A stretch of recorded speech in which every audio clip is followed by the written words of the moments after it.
मामला दूसरे चल रहे हैं जी, है ना। औरतें अब कुरान नहीं पढ़ती। इधर देखें पहले के जमाने की, हजरत उमर के जमाने में जरा गौर करें आप, पहले के जमाने की औरतें कैसे कुरान पढ़ती थी। ऐसे कुरान पढ़ती थी कि ये यहाँ पे पानीपत है, पानीपत के पास, पानीपत में एक मजार है, बू अली शाह कलंदर, नाम सुना है? नोमानी, बू अली शाह कलंदर नोमानी, इमाम आजम अबू हनीफा की औलाद में से एक बेटे बड़े मशहूर हैं जिनका नाम है शरफुद्दीन बू अली शाह कलंदर नोमानी। ये जो है वो पैदा हुए तो पैदा होती रोने लगे। एक दिन रोए, 2 दिन रोए, 3 दिन रोए, 4 दिन रोए, 1 हकीम, 2 हकीम, 3 हकीम, तमाम हकीमों को दिखा दिया, मगर बच्चा रोने से खामोश नहीं। 1 महीने के बाद हजरत फखरुद्दीन बहाउद्दीन जकरिया मुल्तानी के दामाद, वो जो है ना, वो उधर से गुजर के जा रहे थे। उन्होंने जब रोने की आवाज सुनी ना, तो वो कहने लगे ये तो कोई वली, अल्लाह का वली हमद कर रहा है, अल्लाह की हमद बयान कर रहा है। दरवाजे पे पहुंचे, कहने लगे ये अल्लाह के वली के घर पे कोई है? अब्बा बाहर आए, का क्या मतलब? का मेरा बेटा अल्लाह का वली है, पूरे 1 महीने से तो सोया नहीं है, सोने नहीं दिया लोगों को, और आप इसे वली कह रहे हैं। का मेरे पास लेकर के आओ। गोद में दिया तो गोद में दिया ना, तुम ये तवज्जो करें, जब गोद में दिया ना तो बच्चा अल्लाह अकबर, कान में एक कुछ पड़ा, दूसरे कान में कुछ पड़ा, दोनों कानों में कुछ पड़ा, तो बच्चा खामोश हो गया। जब बच्चा खामोश हो गया तो बाप ने पूछा आपने क्या पढ़ा था? कहने लगे मैं बाद में बताऊंगा, पहले ये बताओ कि इसकी माँ कुरान की हाफिजा है, उसने कुरान का हाफिजा कर रखा है? कहा हाँ। कहा तो सुनो, जब ये अपनी माँ के पेट में था ना, तो इसकी माँ ने इतना कुरान पढ़ा, इतना कुरान पढ़ा, इतना कुरान पढ़ा, इतनी तिलावत की, उठते बैठते चलते फिरते खाते रोटी पकाते बर्तन धोते, इतना कुरान पढ़ा कि इस बच्चे की रूह की ग़िज़ा कुरान की तिलावत बन गई। इसकी रूह की ग़िज़ा कुरान की तिलावत बन गई। तवज्जो करें मेरी बात पर, कुरान की तिलावत कर गई। इमाम गजाली कहते हैं कि औरत जब प्रेग्नेंट मूवमेंट में होती है, यानी वो जब गर्भवती होती है, जब वो हालत हमल में होती है, फरमाते हैं जब पेट में उसके बच्चा होता है, दर्द होता है, तकलीफ होती है, बड़ी परेशानी से गुजरती है एक औरत बच्चे को पेट में रखते वक्त। 9 महीने लगातार पेट में रखना आम बात नहीं है, मगर इमाम गजाली कहते हैं जब वो रात को सजदे में सर झुकाती है और कहती है मालिक मेरी मौत भी हो सकती है बच्चा पैदा करने की वजह से, मगर ये सब मुझे गवारा है मेरे रब, तकलीफें गवारा है, मगर एक ही गुजारिश है, जब मेरा बच्चा पैदा होना तो बेटा मेरा बने, बंदा तेरा बन जाए, अल्लाह ये नेक बन जाए। अगर ऐसे वक्त में माँ दुआ करती है तो अल्लाह कबूल फरमा देता है। अल्लाह अकबर, जरा गौर करो, पहले माएँ कुरान पढ़ा करती थी। अल्लाह अकबर, जरा तवज्जो करें मेरी बहनें, गौर करें। पहले के जमाने के, ये दिल्ली में एक माँ रात का वक्त है, रो रही है सजदे में, ऐसी माएँ होती थी काबिल रश्क, रात के वक्त में रो रही है माँ सजदे में। माँ जब सजदे में रो रही है तो बेटा उठ गया, 8 साल के बच्चे की नींद खुली तो बेटे देखा माँ रो रही है, आगे बढ़ के बैठ गया माँ के करीब। माँ ने जब सलाम फेरा तो बोला अम्मी जान क्यों रो रही हो? माँ ने कहा बेटे अच्छा तू उठ गया कहाँ? कहा बेटे अभी मेरे हाथ पे कीड़ा चढ़ गया था। कहा फिर मैंने सोचा कुछ दिनों के बाद मर जाऊंगी, कब्र में जाऊंगी, जब कब्र में जाऊंगी तो मेरे कब्र में मैं जाऊंगी तो ऊपर से तख्ते लगा दिए जाएंगे। वो सब सोचो तो एक दिन वो होगा, तुम भी तख्ते के नीचे होगे, मैं भी तख्तों के नीचे होऊंगा, और ऊपर से मिट्टी डालने वाले मिट्टी डाल के जाएंगे। वो कहती मेरे बेटे एक तो कब्र का अंधेरा और ऊपर से वो छोटे छोटे बड़े बड़े कीड़े मेरी नाक में मुंह में दाखिल होंगे, मैं औरत जात हूं इस वजह से रो रही हूं। बच्चा बोला अम्मी तू तो बड़ी है, मैं तो बहुत छोटा हूं, मेरा क्या होगा? माँ ने अपने बच्चे को रोते देखा तो कहने लगी बेटे सजदे में चला जा, अल्लाह कब्र के अजाब से तुझे बचा लेगा।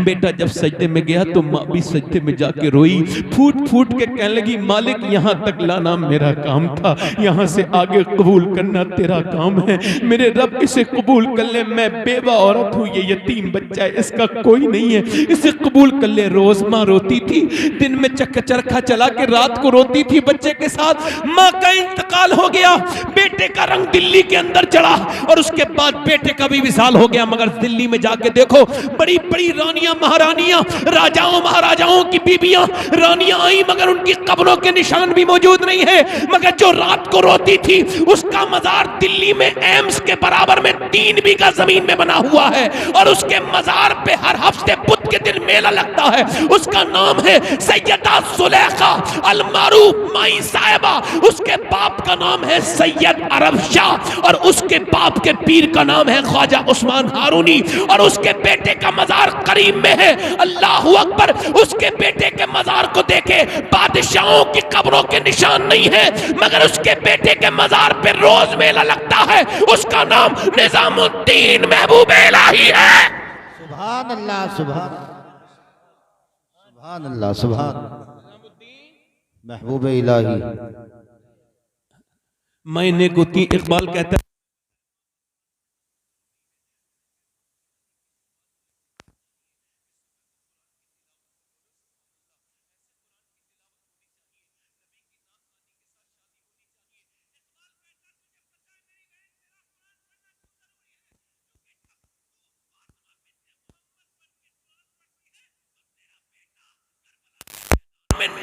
पे चढ़ के कुरान पढ़ देता है, और जब तू फातिमा बिन्ते खत्ताब बन के कुरान पढ़ती है तो तेरा भाई उमर पूरी दुनिया को कुरान का मतलब समझा देता है। सुभान अल्लाह। इसलिए जरूरी है उमर फारूक आजम। बोलो दिल लग रहा है कि नहीं लग रहा है? जरा जोर से तो बोलो सुभान अल्लाह। सुभान अल्लाह। और बोलो या खत्म कर दूं? मेरी बातें बुरी तो नहीं लग रही हैं आपको? मियां उमर आधी दुनिया का हाकिम, और सुबह इधर देखो, ए भाई सुनो, मना कर, इधर इधर देखो, कोई बात नहीं, अभी आपकी आदत नहीं पड़ी ना इस तरह की, अभी तकरीरें सुन के हंसने की आदत है, तो थोड़ी दिनों में जाएगी ना, थोड़ा सा इसे खत्म करो। देखो रोना बड़ी बात है, हंस तो कोई भी लेता है, मगर रोना मोमिन की शान होती है। मोमिन कभी कब्र को याद करके रोता है, कभी अपने अमाल को याद करके रोता है, कभी खौफ खुदा से रोता है, तो कभी हुजूर की मोहब्बत में रोने लगता है। आला फरमाते यूं तो सब उन्हीं का है, पर दिल की अगर पूछो, ये टूटे हुए दिल ही खास उनकी कमाई है। यानी हुजूर ने जो मुझे अता किया, वो टूटा हुआ दिल। आधी दुनिया का हाकिम, कितनी दुनिया का? ख्वाजा कमरुद्दीन, शेखुल इस्लाम ख्वाजा कमरुद्दीन सियालवी फरमाते हैं कि उमर में और बाकी सहाबा में ये फर्क है कि बाकी सहाबा हुजूर के मुरीद हैं, उमर हुजूर की मुराद है। उमर को हुजूर ने मांगा है। अम्मी आयशा फरमाती थी, लोगों उमर का जिक्र अपनी महफिलों में करो, क्योंकि उमर का जिक्र करोगे तो इंसाफ का जिक्र होगा, इंसाफ का जिक्र होगा तो परवरदिगार का जिक्र होगा। तवज्जो है कि नहीं? अब मेरी बात सुनिए, उमर क्या करते हैं? सुबह को उठते हैं, उठने के बाद क्या करते हैं? पानी भरने लगते हैं, डोल लेते हैं, डोल से पानी निकालते हैं, कांधे पे डालते हैं। एक घर में, दो घर में, तीन, दोपहर होने लगती है ना, तो हजरत सैयदना उमर फारूक आजम रज़ी अल्लाह तआला अन्हु फिर उसके बाद औरतों के घर की जो है सौदे ला के देते हैं। किसी ने पूछा आप ये किसके सौदे ला के देते हैं, और आप बताइए किसका पानी भरते हैं? कहने लगे मदीने में कुछ औरतें ऐसी हैं जिनका ना कोई पानी भरने वाला, ना कोई सौदा लेने वाला, तो मैं उन औरतों की चूंकि जिम्मेदारी है ना, तो उनका पानी भर के आता हूँ और उन्हें सौदा ला के देता हूँ। जरा सा एमएलए एमपी हो जाए ना, एमएलए एमपी, तो देखो फिर उसका रंग। एमएलए एमपी तो बड़ी बात है, प्रधान जी हो जाए ना तो बात कब करते हैं ध्यान से? फिर तो उनकी बुलेट में आवाज ही तेजी हो जाती है। 4 साल तक तो जमीन पे नहीं रहते, 4 साल के बाद फिर सोचते हैं अब जमीन पे आने का वक्त हो गया, फिर कहते हैं अस्सलाम वालेकुम। 4 साल तक ये बदतमीजी इन लोगों के अंदर, जरा से ऊपर उठे तो उमर आधी दुनिया का हाकिम है भाई। चराग बुझ गया तो चराग उठ के बुझा जला दिया। किसी ने पूछा उमर हैं आपको क्या जरूरत थी, तो गुलाम से जलवा लेते। आपने फरमाया जब मैंने चराग नहीं जलाया था तब भी मैं उमर था, और मैंने चराग जला दिया तब भी तो उमर ही हूं, कोई फर्क थोड़ी पड़ा मुझ पे। निकल के जाते हैं, समझो, निकल के जा रहे हैं, एक दिन एक घर में से रोने की आवाज आ रही है, दरवाजे पे दस्तक दी, कौन हो रहा है? तुम्हें क्यों बताएं कौन है तुम? दरवाजा तो खोलो। दरवाजा खोला, अंदर से बूढ़ी औरत आई, बोलो कौन हो? पहचाना नहीं हजरत उमर को, मुंह पे ढाटा लगा था, वैसे भी नहीं जानती, देखा नहीं था कभी। कह लगी उमर को रो रही हो, तू कौन है? उमर को क्यों रो रही है? रो के बोली मैं पका हुआ फल हूं, किसी दिन टूट जाऊंगी, मर जाऊंगी, कब्र में जाऊंगी, 3 दिन से भूखी बैठी हूं, मेरे बच्चे नहीं है, मेरा शौहर नहीं है, अकेली हूं, मर के कब्र में जाऊंगी, हुजूर आएंगे तो सरकार से कहूंगी या रसूल अल्लाह, उमर की हुकूमत में 3 दिन भूखी थी, मैं सरकार से शिकायत करूंगी उमर की। वो जो आधी दुनिया से जिसके नाम से कांपती थी ना, बड़े बड़े बादशाहों के पैरों की जमीन निकल जाती थी जिसका नाम सुनकर, वो एक बूढ़ी औरत की बात सुन के कांपने लगा। कहने लगे ठहर जरा, उमर को पता थोड़ी है कि तू भूखी है। तो बोली फिर उमर हुकूमत क्यों करता है जब खबर नहीं रख सकता था? गए, खाना लेके आए, और खाना ला करके औरत को खिलाया, पानी दिया, गरम करके कुछ कहा ये फलां चीज गरम कर दो, गरम कर दिया। आवाज देती जा रही है, उमर इशारे पे चलते जा रहे हैं, भूख खाना खिला के मुतमईन करके बोले ऐसा कर, अब उमर को माफ कर दे। हम मांगते हैं माफी, लो हमारी तलाक हो जाए चाहे बीबी से, मगर माफी नहीं मांगे। अच्छा, लोग समझते हैं बीबी से माफी मांगने में कोई बुराई है। हज़रत उमर एक दिन अपने घर आए, रोने लगे। बीबी ने कहा क्यों रो रहे हैं? कहने लगे लोग मेरी हुकूमत की बड़ी तारीफ कर रहे हैं, मगर मैं ये पूछना चाहता हूँ मेरे घर वालों को मैंने हक तो नहीं मारा है क्या? तो बीबी आगे बढ़ के बोली आप पूछ रहे हैं तो बता रही हूँ, मेरी ख्वाहिश थी मैं आपके साथ रहूं, मगर आपने मुझे वक्त कम दिया, चूंकि आपका पैगाम काम बड़ा है, इस वजह से मैंने भी आपको टोका नहीं, मगर आपने मुझे जिंदगी में कम वक्त दिया है। तो हजरत उमर बोले चल मेरी गलती है, अल्लाह के लिए मुझे माफ कर दे। यार थानेदार के पास जाने से बेहतर है ना अपनी बीवी से माफी मांग लो,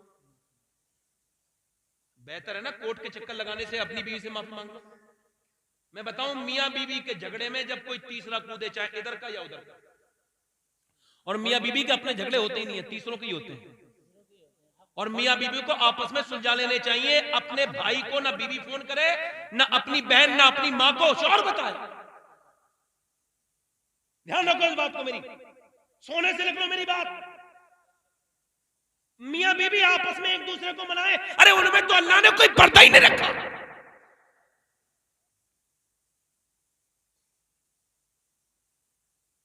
अल्लाह ने इसे उसका लिबास बनाया, इसे उसका लिबास बनाया। हुन्ना लिबासुल लकुम व अंतुम लिबासुल लहुन्ना। मर्द औरत का लिबास है, औरत।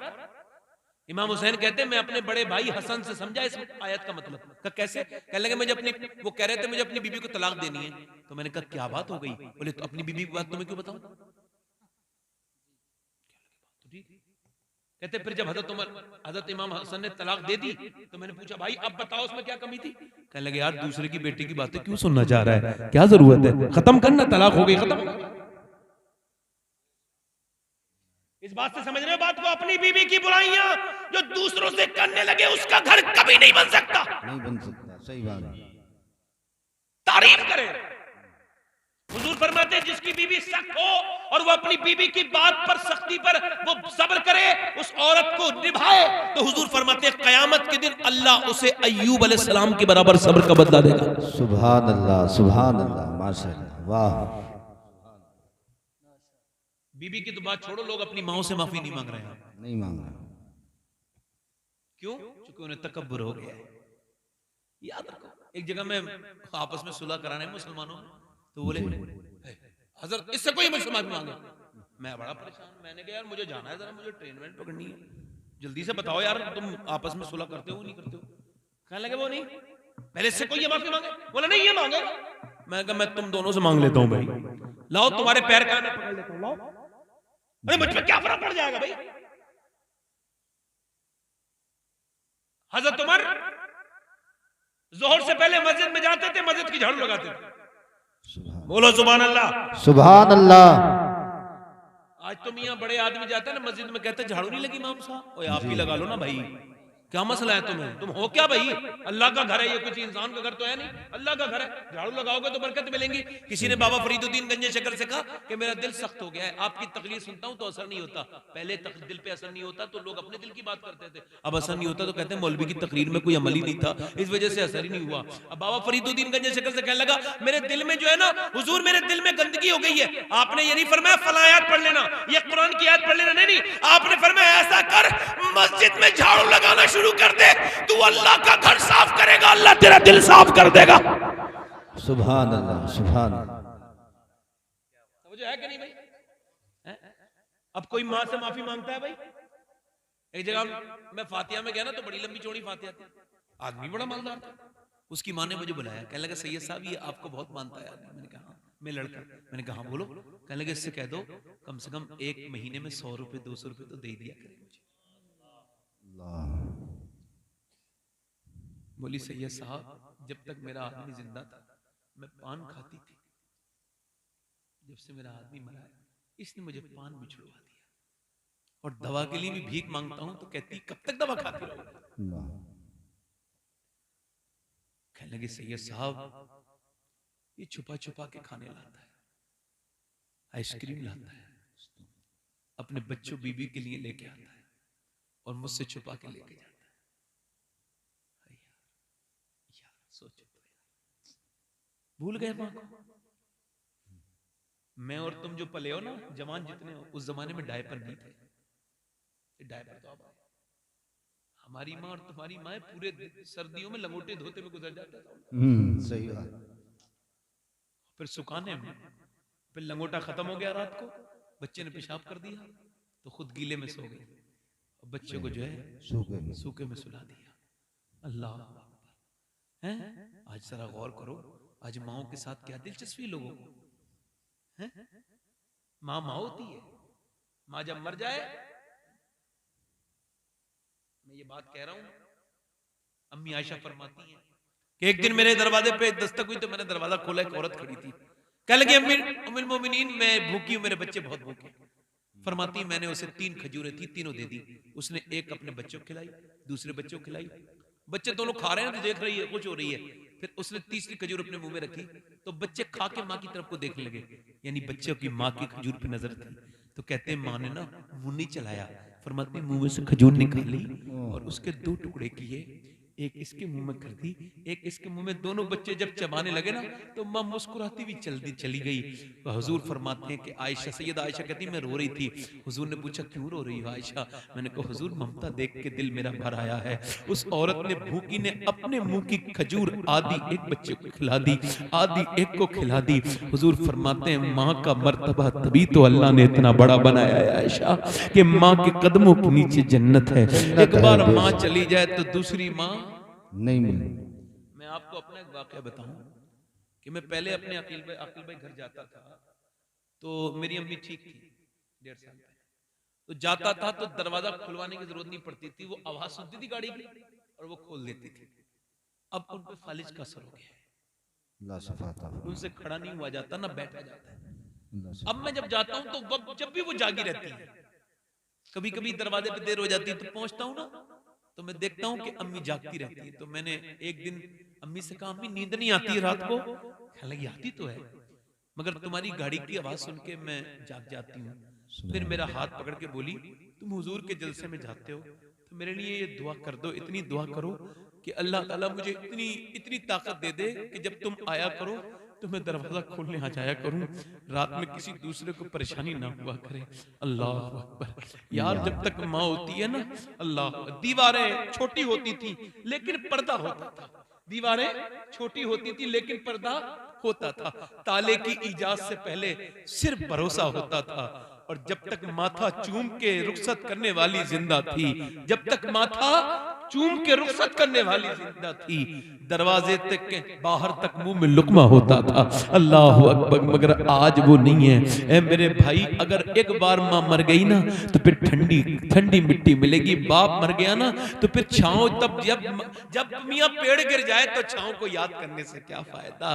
जब पेड़ छांव देता था तब उसे पानी नहीं दिया तो अब क्या देगा? अब तो वो गुजर चुका है। यार बाप बाप है, बाप चला जाए तो दूसरा बाप नहीं मिल सकता। अल्लाह, एक आदमी मेरे पास आया, कहने लगा सैयद साहब मेरे बाप ने मुझे बेदखल कर दिया। मैंने कहा तुमने सताया होगा। नहीं नहीं मैंने नहीं सताया। मैंने कहा बड़ा नेक बन रहा है। मैंने कहा भाई फिर तुम्हें ईद आने वाली है, ईद पे अपने अब्बा से ईद मिल सकते हो? कहने लगा सैयद साहब मेरा अब्बा बड़ा सख्त है। मैंने कहा तुम्हें ईद मिलनी है? कहने लगा ठीक है आप कहते हैं तो मिल लूंगा। वो गया और मैंने कहा तुम्हें दरूद भी पढ़नी है। ईद के बाद आया, कहने लगा अब्बा राजी हो गए। मैंने कहा क्यों? कहने लगा मैंने ईद वाले दिन कहा अब्बा ईद मिलूंगा। अब मैं नहीं मिलूंगा। मैंने कहा नहीं अब्बा मिलूंगा। कहने मैं नहीं मिलूंगा। फिर मैंने कहा नहीं अब्बा मिलूंगा। मैंने जाके अब्बा को दबा लिया। दबाने के बाद मैंने जब दबाना शुरू किया ना अब्बा को तो वो धक्का मार के लगे। फिर मैंने जब दरूद पढ़ी मेरे सीने की गर्मी उनके सीने की गर्मी तक गई। कहते तो मेरा बाप बूढ़ा सिसक के रोने लगा और उसकी दाढ़ी सफेद गुजर पूरी भीग गई। मैंने कहा अब्बा क्यों रो रहे हो? कहने लगे बेटे तूने मुझे इतनी इज्जत आज दी है, इतनी कभी नहीं दी थी। तू ये समझता है मेरी दौलत कुछ और है? मेरी दौलत तू है मेरे बेटे। मैंने अपनी जवानी में आग लगा के तेरी जवानी में रंग पैदा किए हैं मेरे बेटे। मेरी दौलत तू है। कहने लगा मेरे बेटे मैं बुढ़ापे में तेरे इंतजार करता था, तू मुझसे मोहब्बत नहीं करता था। मैं कहता हूँ यार एक बार बाप चला जाए दूसरा बाप नहीं मिलता। बाबा फरीद कहते हैं बाप के तलवे को बगैर किसी कपड़े के चूम लेना 7 साल की नफली इबादत से बेहतर है। यार जब इश्क रसूल दिल में होना तो उमर जैसा बादशाह, तवज्जो कर रहे हो, उमर जैसा बादशाह इश्क रसूल होना तो एक आम औरत के सामने खड़ा है जिसके पास ना वोट है ना सपोर्ट है। कहते हैं ऐसा कर मुझे माफ कर, उस उमर को माफ कर दे। कहने लगी मैं उमर को माफ नहीं करूंगी। कहा माफ कर दे, उसे पता नहीं था। चल माफ कर दे। वो माफ कर क्यों नहीं कर देती? चल माफ कर दे, वो माफ कर दे। उमर को तेरे बारे में इल्म नहीं था। कहने लगी अच्छा तू कहता है तो माफ कर देती हूँ, कल लिख के दे दे। कहा मैं देख लिखना नहीं जानती हूँ, अनपढ़ औरत हूँ, तू ऐसा कर खुद ही लिख ले। उमर ने लिखा था, उमर ने लिखा एक औरत उमर से नाराज थी, उमर ने उस बूढ़ी औरत को मना ली है, कल दस्तखत कर। हजरत अली आ गए, हजरत हुजैफा आ गए। इतनी देर में कहने लगे आप अमीरुल मोमिनीन यहाँ तशरीफ रखते हैं, हम आपको ढूंढ रहे थे। हजरत अली की ये बात सुन के हजरत उमर तो खामोश रहे। औरत बोली कौन है अमीरुल मोमिनीन? का यही तो है जो तेरे सामने बैठा है। तो फिर औरत ने हाथ जोड़ के कहा उमर मुझे माफ कर दे, तू आधी दुनिया का बादशाह, मैं तो तुझसे थोड़ी देर पहले पानी भरवा रही थी, मैं तुझे नौकरों की तरह हाँक रही थी, ये लेके आ वो लेके आ, और तूने उससे मना नहीं किया। उमर बोले तू परेशान मत हो, तुझे ये पता होना चाहिए कि तू कहीं और नहीं रहती है, हुजूर के मदीने में रहती है। अगर मदीने में औरतें नारा परेशान रहेंगी तो फिर मैं हुजूर को क्या जवाब दूंगा। तू ऐसा कर, अपना खत तू अपना दस्तखत कर दे। उस औरत ने दस्तखत कर दिए। हाय रे उमर, तेरे कदमों पे मेरे माँ बाप कुर्बान हो जाएं। हाय रे उमर, तेरे नाखून अगर मुझे मिल जाए तो बख्शिश का सहारा समझू। उमर, तेरा लुआबे दहन मिल जाए तो मेरे लिए आबे हयात बन जाए। अल्लाह अकबर। कहते अली से, कहते अली ये दस्तखत हो गए इस पे कागज पे, ऐसा करो अली के मैं, मुझे लगता है मेरा इंतकाल पहले हो जाएगा, जब मैं मरूं ना तो मेरे कफन में ये पर्चा रख देना, खत जब मैं कब्र में जाऊंगा हुजूर आएंगे तो मैं, हुजूर मेरे पास तशरीफ लाएंगे तो मैं अर्ज करूं, हुजूर कहेंगे उमर कैसी हुकूमत की? अर्ज कर दूंगा या रसूल अल्लाह एक बेवा औरत नाराज हो गई थी, उससे मना के भी लाया हूं, उससे लिखवा के भी लाया हूं या रसूल अल्लाह।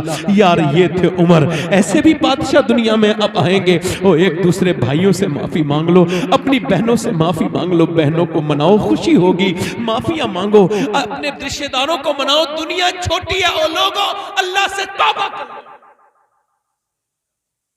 मैं हजरत उमर पे और भी गुफ्तगू कर सकता था मगर वक्त मेरे हिसाब से मुझे 1 घंटे से ज्यादा हो गया। अपनी आखिरी बात कर रहा हूं, नौजवानों तौबा कर लो। रात को छुप छुप के फिल्म देखने वालों, तुमसे कोई गाफिल हो सकता है मगर अल्लाह गाफिल नहीं है, वो तुम्हें देख रहा है। जवानों तुम्हें भी मौत आएगी और बूढ़ों को भी मौत आएगी, हम सब मर के कब्र में जाएंगे। इमाम हसन बसरी बयान करते हैं कि उनके पास एक औरत आती थी, 18 साल तकरीर सुनी उसने। कहते हैं उसका आदमी मर गया ना तो उसका जवान बेटा था, उसने कहा शादी कर लो उससे। किसी ने कहा मैं शादी नहीं करूंगी, बेटे के साथ रहूंगी। बेटा के पास दौलत मिली और खराब दोस्त मिल गए, तो वो बुरे दोस्तों में शराबी बन गया और शराबी के बाद जानी भी बन गया, जिना करता था। वो जिना ऐसा बुरा गुनाह है कि जब आदमी जिना करता है तो ईमान अलग हट जाता है उससे। कहता है मैं इसके साथ नहीं रहूंगा, और जो जिना करेगा ये मुकाफात अमल है, उसके घर की बहन बेटी से इसका बदला लिया जाएगा।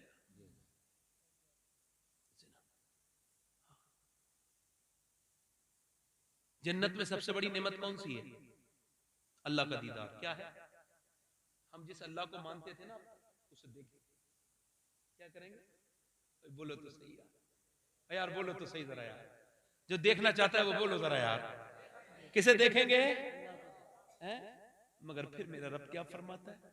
हदीस कुस्सी में फरमाता है कि अगर मैं जानी को माफ भी कर दूंगा ना, जन्नत भी दे दूंगा, तो जन्नत में अपने दीदार नहीं कराऊंगा, अपने दीदार से महरूम रखूंगा। मौला अली कहते हैं मैंने अपनी आंखों से कभी अपनी शर्मगाह भी नहीं देखी। किसी ने पूछा अपनी शर्मगाह देखना कोई नजायज तो नहीं? कहने लगे ठीक है, मगर जिन आंखों से हुजूर को देखता था ना, शर्म आती थी।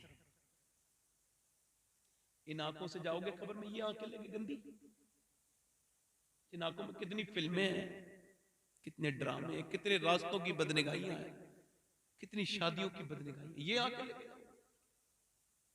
यार मेरी तैयारी क्या है मरने की, बताओ क्या तैयारी है मेरी? तुम सब जगह बैग तैयार रखते हो ना, सब जगह के लिए, कहीं जाते हो बैग तैयार करते हो, तो कब्र का बैग कब तैयार करोगे? कब्र का बैग कैसे तैयार होगा? तौबा करके। वो लड़का ज़िना करता था, 70 मरतबे तौबा कराई, कितनी बार? सुधरा नहीं, बिगड़ता गया, 70 बार तौबा करके भी बिगड़ता रहा, शराब पीता रहा, ज़िना करता रहा, टीबी हो गई। टीबी मर्ज पुराना, दवा भी आई है, टीबी हो गई ना जब, तो माँ ने कहा बेटे तू मरेगा ऐसे, मुझे अच्छा नहीं लगा, तू जहन्नम में जाएगा, तौबा कर ले। कहा आप कौन तौबा मेरी माँ ने? कहने लगे बेटे तू तौबा कर। कहा फिर बुला मेरे पीर को, मैं तौबा कर लूंगा। हजरत हसन बसरी के पास गई, कहने लगी हुजूर तबीयत मेरे बेटे की खराब है, वो तौबा करना चाहता है। कहने लगे मैं तेरे बेटे की बात पे यकीन नहीं करता, भगाओ उसे यहाँ से, मैं उससे बात नहीं करता। तो कहने लगी वो मेरे बेटे का जनाजा, नमाज जनाजा। कहा मैं उसकी नमाज जनाजा भी नहीं पढ़ाऊंगा, वो बहुत गुनहगार है, उसकी नमाज जनाजा कोई और पढ़ाए, मैं नहीं पढ़ाऊंगा। ये गई, बेटे ने कहा मेरे पीर मुर्शिद आ गए? कहा नहीं, उन्होंने कहा तेरी तौबा पे उन्हें यकीन नहीं, कहा जनाजे की बात नहीं कही तूने? कहा था। वो कहने लगे उसकी नमाज जनाजा भी नहीं पढ़ा, इनकार कर दिया। फरमाने लगे हजरत इमाम हसन बसरी की बात सुन के, कहने लगे मेरी माँ चल तो ठीक, अल्लाह मुझे माफ करे ना करे, तू तो माफ कर दे, मैं तुझसे माफ मांगता हूँ और कहता हूँ मेरी माँ मुझे माफ कर दे और चल, मेरा रब बड़ा करीम है। तो माँ ने कहा चल मैंने तो तुझे माफ कर दिया। तो फिर रोया और बोला मेरी माँ ये बता, जब तू इतनी जल्दी मान गई तो अल्लाह क्यों नहीं मानेगा?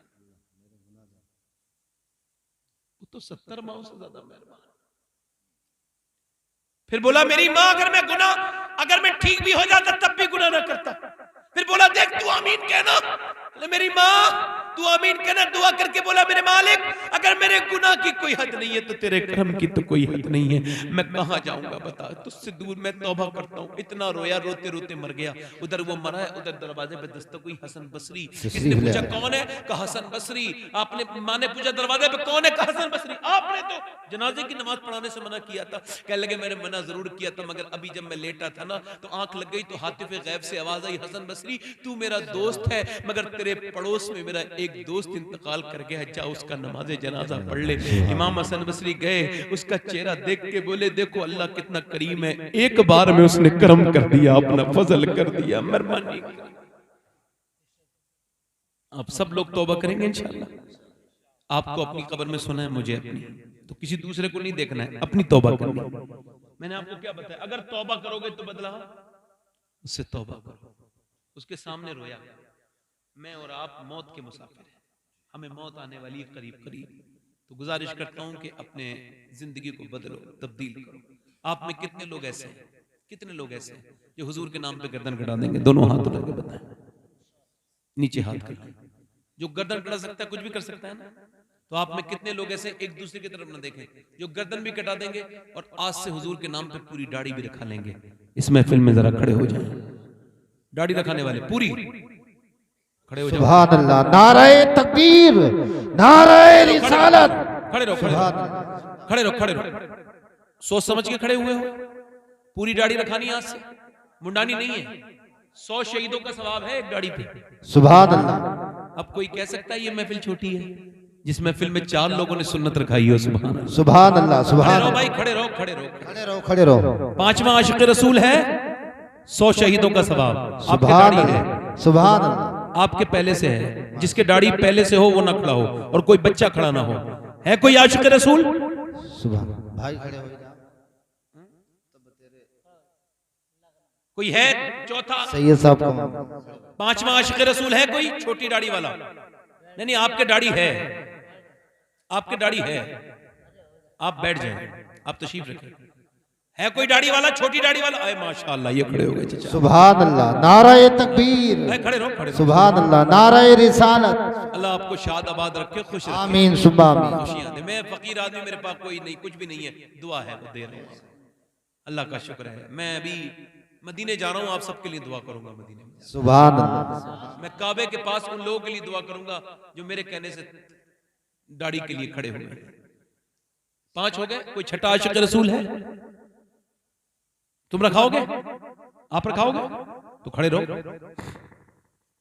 तकरीर दूर से सुन रहे थे? हाँ, दूर से सुन रहे थे, खड़े रहो। हमारे साथ को इंशाअल्लाह, दाढ़ी रखाने वाले, सिर्फ दाढ़ी रखाने वाले, इंशाअल्लाह आज से वादा करते हैं ना दाढ़ी कटेगी ना मुंडेगी। 5 वक्त की नमाज पढ़ेंगे, हुजूर की आंखों की ठंडक पहुंचाएंगे इंशाअल्लाह, है ना? बैठ जाए। नमाज की पाबंदी कौन कौन लोग करेंगे? यार जरा हल्का सा काम है, जरा हाथ उठा के बताओ ना। इंशाअल्लाह नमाज पढ़ोगे? इंशाअल्लाह जोर से इंशाअल्लाह पढ़ेंगे, इंशाअल्लाह पढ़ेंगे। अपनी बहन बेटी को पर्दे के लिए कहेंगे इंशाअल्लाह, इंशाअल्लाह मसलक आला हज़रत पे कायम रहेंगे इंशाअल्लाह। इंशाअल्लाह। अल्लाह आपको सबको जिक्र उमर का सदका अता फरमाए। आमीन। तौबा करें, अस्तगफिरुल्लाह, अस्तगफिरुल्लाह रब्बी।